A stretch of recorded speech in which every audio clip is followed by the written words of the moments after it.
शनिवार का दिन है जिस दिन अपन इस दरिद्रता से मिलने के लिए पीपल के पेड़ के नीचे आए हैं। हिंदू धर्म में ये दिन पीपल के वृक्ष के लिए पूजनीय होगा। जो भी शनिवार के दिन पीपल के वृक्ष की पूजन करेगा, दूध चढ़ाएगा या मिष्ठान का भोग लगाएगा, लक्ष्मी और नारायण उसके घर में प्रवेश कर जाएगा। लक्ष्मी और नारायण उसके घर में प्रवेश करेगा। पुराण की कथा कह रही है कि दुनिया के सारे तीर्थ नहीं जा सकते, पृथ्वी की सारी नदियों में स्नान नहीं कर सकते, पवित्र नदियों में आप स्नान नहीं कर सकते, या किसी भी तीर्थ में जाकर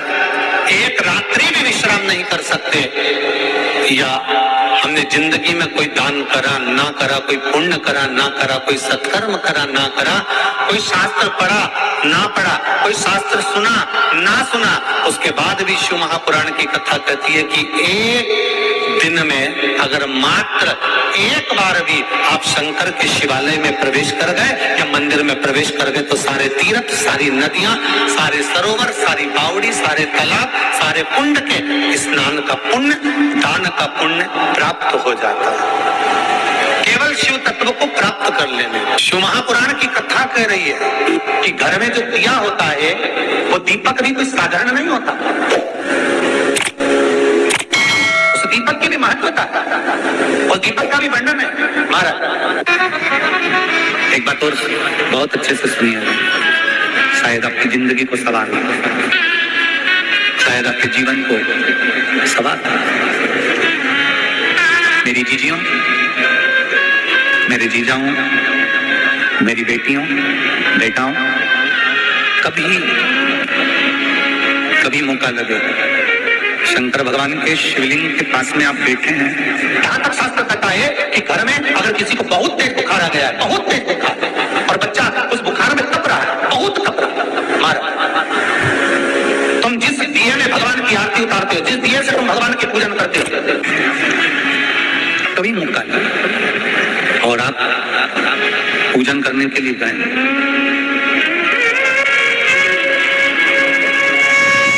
कभी पूजन करने के लिए, और आपको शंकर भगवान के शिवलिंग के पास में या शंकर भगवान के शिवलिंग के ऊपर कनेर का अगर पीला फूल देखा है ना आप लोगों ने, अरे बोलो तो जम के, देखा है? कनेर का यदि पीला फूल शिवलिंग के आसपास में या शंकर भगवान के ऊपर कहीं रखा हुआ भी दिख जाए, विषम परिस्थिति हो, बहुत हिम्मत ना हारते हो, कभी भगवान अकेले में एकांत में आप पहुंचे उनके पूजन के लिए, कनेर का पुष्प वहां रखा है, चाहे वो जलाधारी पर रखा हो, चाहे वो शिवलिंग के पास में रखा हो, शिवलिंग पर रखा हो, उस कनेर के पुष्प को अगर आप 5 जगह पर स्पर्श कराकर अपने हृदय की बात कहकर वापिस महादेव को समर्पित कर देते हो तो भी मेरा महादेव तुम्हारे दुख का निवारण कर देगा। अब वो 5 स्थान,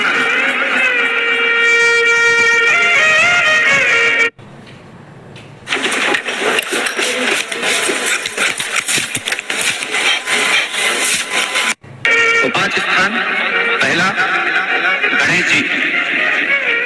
गणेश जी का जो स्थान होता है वह जगह, दूसरा षडानंद कार्तिक, तीसरा अशोक सुंदरी वाला, चौथा जलाधारी जो ऊपर से बूंद बूंद जल नीचे गिरा रही है,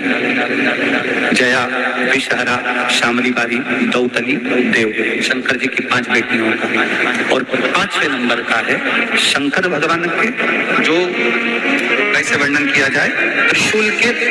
3 भाग होते हैं। करें दर्शन आप लोगों ने, जैसे सामने त्रिशूल लगा है, इस त्रिशूल के ऊपर देखेंगे तो 3 भाग दिख रहे हैं, नजर आ रहे हैं सबको? त्रिशूल का जो 3 भाग होता है,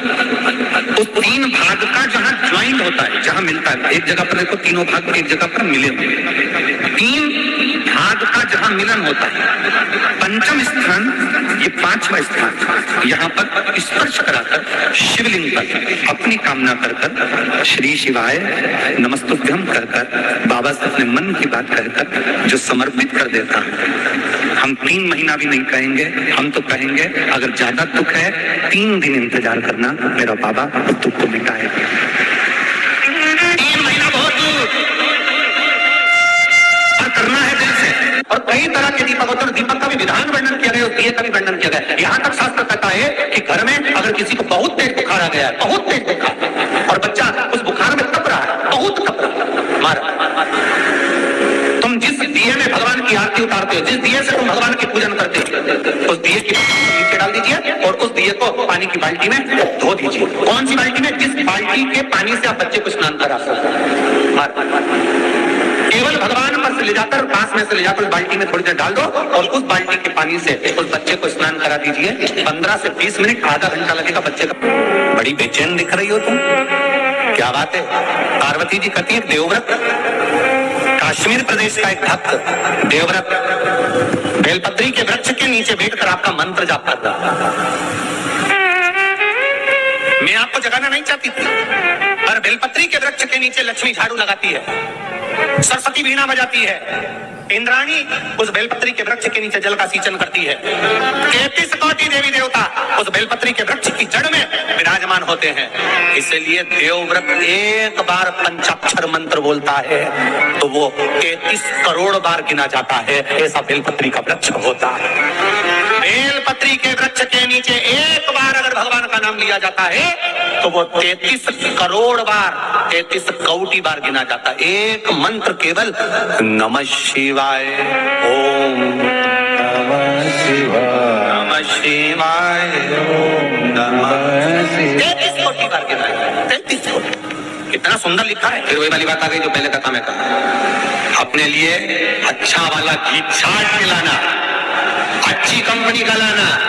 और जब यज्ञ करने बैठे, पूजन करने बैठे, हवन करने बैठे, भगवान का तुम पाठ पूजन करवाई, पूजा वाले दुकान पे बोलना कि पूजा का घी चाहिए, तो वो पूजा का सामान बेचने वाला भी चतुर था, उसने पूजा का ही घी दिया।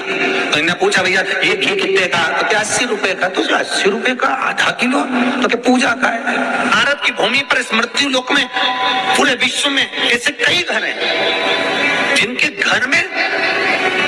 गुजारा करने की भी आफत है, पहनने के कपड़े नहीं,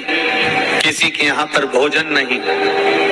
किसी के यहाँ जमीन नहीं, किसी के यहाँ दुकान नहीं, कोई पूरी जिंदगी किराए के मकान में निकाल देता है। नहीं, मेरा एक निवेदन है, इस कथा को जितने